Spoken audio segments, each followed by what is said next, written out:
Hey everyone, it's Shazby, and I'm getting a question quite frequently now because we are doing it at FTR probably this week, is how do you change your core INI for NR 2003? So, briefly tell you how you do that and stuff.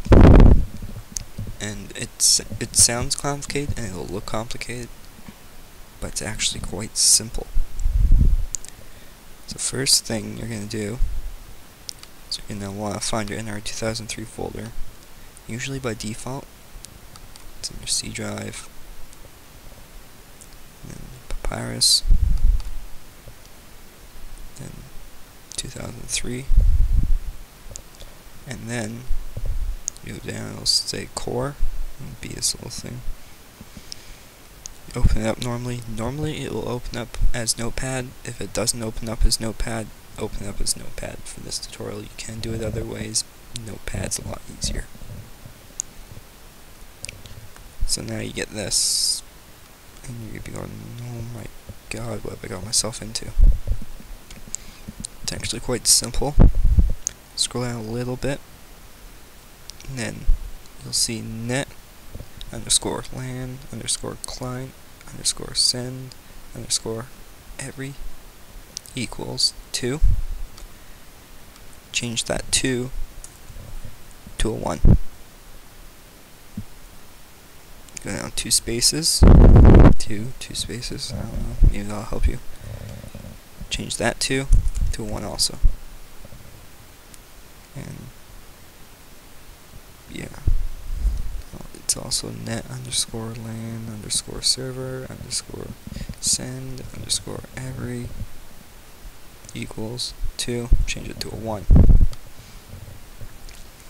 then you go down a little bit more, it'll say net underscore use underscore MDM underscore bandwidth underscore 4 underscore TCIP underscore IP equals. Some people have that as a 1, some people have it as a 0. It's best to have that 0. I know some people have it at 1, they change it to a 0, and it does not matter if it's on the new core, which I have up right now, or the old core, which were the 2s. There's absolutely no difference, except when you have it on the new core, it works. If you don't have this, it will sometimes not work. It will sometimes work, and it will sometimes kick you out. And I've had people go into a server and it works fine, and then they fall out and they try to get back in and it doesn't let them in. It's usually because this is a 1. So I would always put it as a 0, and a lot of people will have it as a 0 automatically when they install the game and stuff, but some people have it a 1. Change it to a 0. It doesn't matter what core you're on, keep that as a 0. Now, the way I always seem to remember this is I go to the top and stuff, scroll to the top, default opens up at the top. Then you got some of the decimal numbers, ignore all those. And then you have all these single digits, 1s and 2, 1, 0s. You got the 8s, but they're all single digits. Then you hit your first more than single digit, quadruple digit. And then that's the start of the 1s. There'll be a 1 above it and a 1 below it. Then you have another more than double digit, or more than single digit. And then last time, those were 2s. So you have a 2, and then another non-double digit, and non-single digit, and another 2, and another non-single digit, 3 non-single digit, 3 non-single digit. Kind of see where this is going. So you just kind of follow it down, you get to the 2s, and then change the 2s to 1. Yeah, I memorized this about the 3rd or 4th time I did it, so you're not going to probably remember this the first time. You're going to have to refer back to this video, change it back, and the first couple times you're going to have to come back to the video and figure it out. But the 2s, you want to be 1. And then to basically sum it up, what this core INI change will do, it only works online. Doesn't affect your single player whatsoever. what it does is it makes it so you don't merge into a car whenever you hit it, and this will cut down on problems where people, try to bump someone and then they go all squirrely and wreck. It'll usually cut down on that, if you still slam them going 20 miles per hour faster and up from that, it's not gonna do much. They're still gonna go out of control, so it's not, miracle worker here. But it does tend to give you a little bit more leeway to save it, and for the person in front of you to save it. So by no means use this as a way to permanently get rid of yellows and stuff and to prevent wrecking.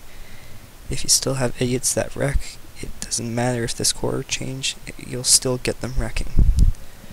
But this especially really helps at short tracks and super speedways, because super speedways, if you've ever raced online, you'll notice that when you hit someone, you kind of merge into their back, and then that person gets a massive bump, and then you kind of get pushed backwards, and it kind of breaks the draft, and it's not really realistic. When you hit someone, it'll be more like an AI hit. You don't merge into them, you kind of just both keep going. You both get a bit of a speed boost, and it helps with that. And for short tracks, it's really hard not to hit someone, especially when you have a high car count. So this way you can actually, bump someone and they might save it, depending if they're a good driver. Now, if they're a good driver, they probably would save it if it's a light bump, like a 1 mile per hour, half mile per hour bump. Any more than that, they probably still won't save it, but you can usually prevent a yellow or two on a short track using the core I change. So if you like this, please comment. If you have any questions, comment. If you like this, please rate it. Give it a thumbs up. Yay, thumbs up. And if you like what I'm doing here and you want to see more stuff, you want more tutorials or anything, subscribe. Please mail me if there's anything you want on my channel. There's a voting thing if you want to vote for more, what you want to see more of. Please submit a suggestion.